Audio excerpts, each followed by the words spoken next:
Global star Ram Charan ఇటీవలే కడపలోని దర్గాను సందర్శించడంతో ఆయనపై పలు విమర్శలైతే వెల్లువెత్తుతూ ఉన్నాయి. అయ్యప్ప మాలలో ఉన్నప్పుడు దర్గాకు ఎలా వెళ్తారంటూ పలువురు కామెంట్స్ చేశారు. దర్గా అంటే సమాధి అని వర్ణిస్తూ ఉంటారు. అలాంటప్పుడు మాలలో ఉండగా సమాధి దగ్గరికి ఎలా వెళ్తారని హిందూ మతానికి చెందిన పలువురు రామ్ చరణ్ పై విమర్శలు చేశారు. కాగా ఈ విమర్శలపై రామ్ చరణ్ భార్య ఉపాసన ట్విట్టర్లో స్పందించారు.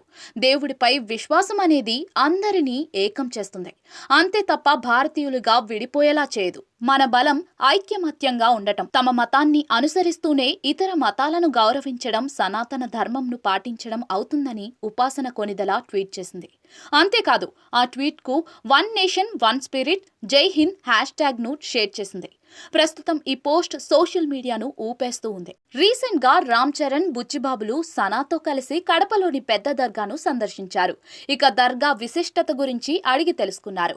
అంతేకాకుండా తాను 12 ఏళ్ల క్రితం కడప పెద్ద దర్గాకు వచ్చానని, మగధీర సినిమా విడుదలకు ముందు రోజు వచ్చానని చెప్పుకొచ్చారు.